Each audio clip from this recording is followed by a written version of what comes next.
Yellow, coming at you live from Houston, Texas. I'm writing a piece for my newsletter. garitalks.substack.com is where you can find it. I had a reflection question in January, which was, in what ways have you used dishonesty to protect yourself? And, well, two questions. And the second one was, can you think of how to use the truth as a way to defend yourself? And I just wanted to share my written reflection. So I'm actually going to put it up here a little bit, I guess, so I can look this way, but I'm going to be reading it.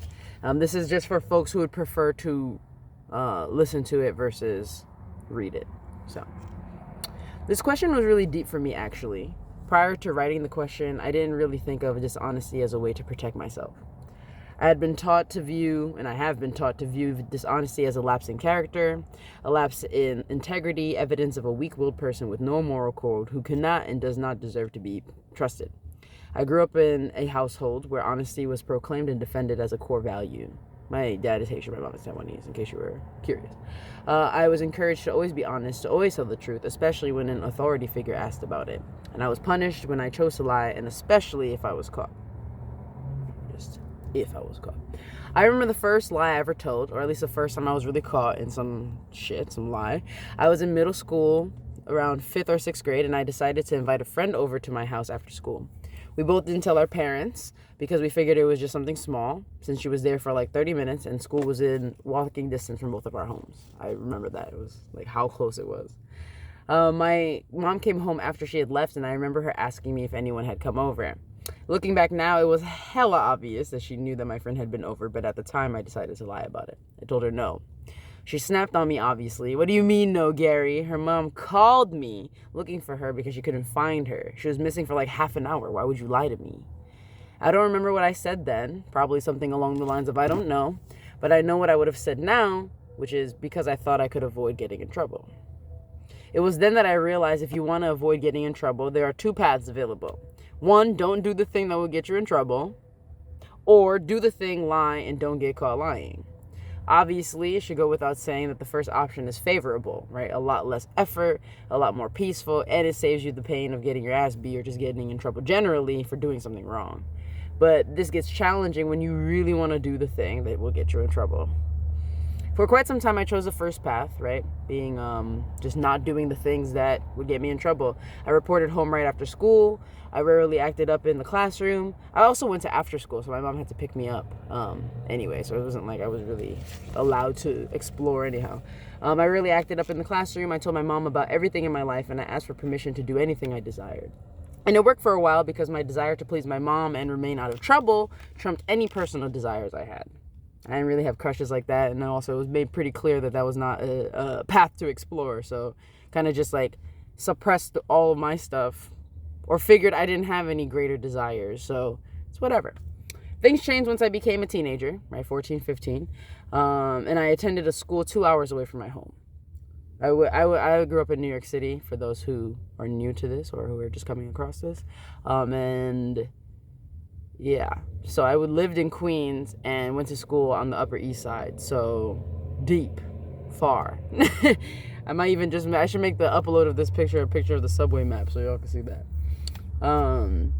Once I learned there was a world outside of my home, I didn't want to go back. I wanted to stay out as long as I could. Mostly, and this is really real, I just hung out at school, inside the building, spending time with my best friend and connecting with teachers after dismissal. So like after school would be over, the teachers would hang around like grading papers and stuff, and I would just go into their offices and just chill with them, talk to them about, just get to know them, I guess on a more personal level, but like always still very professional. But it was cool because I'd never been, I was going to a white school for the first time. White meaning that it was predominantly white. I was in a very affluent neighborhood, and I had gone to public school prior to this, and so it was cool to like get to know, like see that adults were willing to connect with young people, and we got to like learn more about things in class. Or like it started with like, oh, I was interested in what you said in class, and then asked about it, and then we talked about things more, but then eventually learning that teachers have their own lives outside of education, and you know, like they're people, and that was really cool because they're cool people. I enjoyed getting to know them. But it didn't seem to matter to my mother, though. It didn't matter if I was staying at school to finish homework. She wanted me home when she said so. It built a lot of resentment. I was jealous of my peers who seemed to be allowed to do whatever they wanted without having to constantly report their every move to their parents. I tried my best to extend my time out. I joined, like in the legal ways, right? I joined chorus, clubs, sports, etc., anything that would allow me to stay out of the house and in connection with my friends. Then one day, while I was stuck on the bus in traffic on the way home, there was a tornado in New York that ended up, I was stuck on the bus for like 6 hours. And I was like, oh, snap. I happened upon my greatest source for excuses to be home late, the New York City MTA, subway, and bus system. It took me over 2 hours to get home generally, and sometimes 3 to 4 hours if there was traffic during rush hour, and that 6 hour time like I told you, if there were like storms and stuff. I realized I could blame my late arrival home on the bus or train. I mean, I had no control over who was driving the bus, and I didn't, right? I couldn't be at fault for the many reasons a train could be delayed. Plus, with all the construction constantly going on and all the New York traffic, right, especially during rush hour, which is right at dismissal of school between like 4, probably starts around like 2 really, but for what was permanent to me from between like 4 and 7. With all that stuff going on, there were many opportunities to get home late. So I would hang out at school for several hours, leave when I decided, hopped on the train and bus, because I had to take both, and got home when I got home. When I got home, if my mom was upset, I would just shrug and say the bus was late, so I had to wait for the next one. Or that the train was delayed, which made me late for the bus, and so I had to wait for a later one. And these were experiences that had actually happened before. In my eyes, I wasn't really lying. I was just bending the truth, taking elements of a real experience into account while also adding some other little details to shift the responsibility from me and my choices to leave later onto a third party that I had no control over, right? Like, I mean, I left and then the train was late, but it was like I left late and the train was probably late. But I learned also, I didn't include this, but I learned that if I left late enough, there would be no traffic. I would actually get home really quickly. And so eventually started pushing it so that I would be in that sweet spot of missing most of rush hour and spending all the time in school and then leaving right before it got too late. But then I would get home, it would take me probably maybe like an hour and like 15 to get home. It just became a lot, having to like figure out all these details, right? Transportation back home became an acceptable reason for my tardiness. I would rarely get in trouble for getting home late unless it was past 10 p.m. My mom seemed to be more understanding about transportation getting me home late versus me choosing to come home later due to my desire to spend time with my friends after school. I now recognize my bending of the truth was my way of challenging my mom's power and control over me. I realized I could do what I wanted without getting into as much trouble. I had successfully learned how to use dishonesty to protect myself and defend my choices. And this is when I realized there were levels to being dishonest. I wasn't comfortable with flat out lying, for example, saying that I was going one place when in reality I was going somewhere else entirely. I never did that. I would be at school and then I would be on the train. It was the time part that I was bending, right? However, I felt very comfortable stretching the truth to cover my ass. I didn't feel bad for stretching the truth because I felt indignant and angry about my mom's refusal to let me live my life as I wanted. I actually felt kind of good about getting away with doing what I wanted. But just because something feels good doesn't mean it isn't detrimental or dangerous, right? To your integrity, especially. I soon realized that as you become familiar and comfortable with using dishonesty, it becomes a slippery slope. What started off as bending the truth eventually became a straight omission, leaving out entire parts of a story to protect yourself from consequences, in this case, corporal punishment. My mom used to beat me. And to preserve your identity/perception as a particular person, in this case, an obedient daughter. From omission, it isn't so far a leap to completely fabricating stories or covering up choices. Like, I got my septum pierced when I was like 15, maybe 16, around there. But I had the horseshoe one, right? So you could flip it up. My mom didn't know my nose was pierced until well after it was pierced, like years later, I would say. And because I had built up this like tolerance of being like, okay, I can bend the truth a little bit when it came to just straight up not saying anything. It was like, all right, if it's not going to get me in trouble, then I'm not going to say nothing. You know? I want to say that if I could go back in time, I would do things differently, but I'm not certain that's true. The reason I lied was because I was scared of my mom at the time. At the time. Specifically of her beatings and her rage. She would often say, not scared enough though, because if I was truly scared of her, I wouldn't do the thing she forbade in the first place. But I don't think it's that black and white. I was scared of her, but I was also a blossoming teenager learning about my freedom after years of being stuck in the house with my mom. I had desires to be social, to connect with people my age, to develop my persona and engage with people on my own terms. Because I had been like being a part of this program that got me into this white dominated school. Because coming I don't know if I've talked about my entire education career. Maybe that's a video to talk about. But like there was a program that I was in, prep, that got me into this private school. And during that time, I feel like that's when a lot of people were gaining their freedom, because a lot of my peers were allowed to do things, because that's when we started traveling. But even during my prep time, my mom was super about me coming home, and I again was like, I want to connect with these people, but because we had like bus time we would take the bus together in the summer, it felt like I was still getting to spend time with them. But once I was going to school and having to travel 4 hours every day, I was like, I'm really traveling just for school when I want to connect with people, right? Looking back, I wish we could have both been honest. I wish the space had been cultivated for me to safely express my thoughts and desires without facing violence and shame. I wish I could have told her before any lies. Becoming independent is a part of growing up.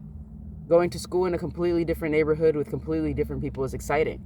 I'm being presented with an opportunity to learn about the world and to connect with really interesting people who live totally different lives than us. Education isn't just about academics in the classroom, it's also about learning how to engage with others, networking, and gaining social capital. I know you're concerned with my safety. However, you holding on to me tighter isn't actually helping. It makes me want to stay out more because you're becoming unbearably controlling. I feel angry and frustrated that it feels like you don't trust me and you don't want to learn how to. Plus, to be honest, I'm very likely going to do this thing anyway, because one, I want to, and two, your reasoning doesn't make sense to me. Now, how are we going to figure this out together? With our words and now with our fists.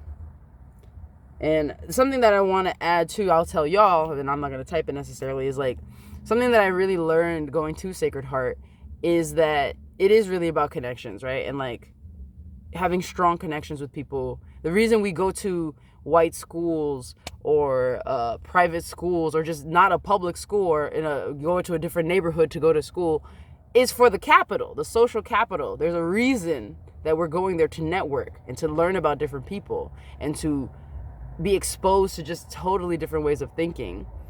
And my mom was not understanding that, right? Because nobody had really talked. I didn't know that. At the time, I didn't have the words for that. I didn't know what networking was. But like, that's what I was doing, building rapport, building connections with people. Whether or not they were going to be leveraged in the future and used in the future, but just learning how to talk to other people. And my mom's focus was on my survival, on my safety. She just wanted me home before dark, wanted me home before a particular time. Which she, like I said, she would kind of tell me, but it didn't make sense to me because I didn't know that what I was doing was networking, but I felt like it was important. Because especially, like I said, I really was at school. I wasn't like out in the streets wilding out or wandering around the Manhattan doing nothing. Like, I was inside the building with my peers and my teachers. Just wanting to learn more. And also, I had grown up with my mom. Like, I spent all my life with her. So, of course, I wanted to get out from under her ass. But I just wish that we had... Sometimes when I think about it, obviously, I love this as an experiment or an exercise, because it's like, it was impossible for me to say these things. If I had said that to her then, I probably got my head knocked off. And, I don't know, I used to feel really sad about that and make that a reason that I couldn't dream about a different way of this going. But I do wish now, or it's just a wish, right? I wish that I could have done something different. It's nice to think, oh, this actually could have been a little different if I had said that, for instance.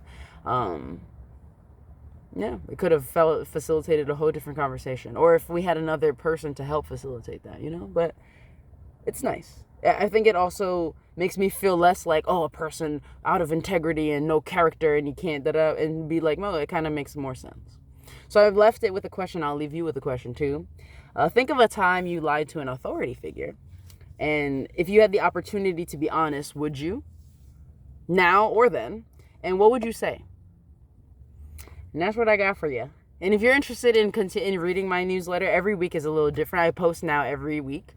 So we get a little different taste every week. But again, it's garitalks.substack.com. And yeah.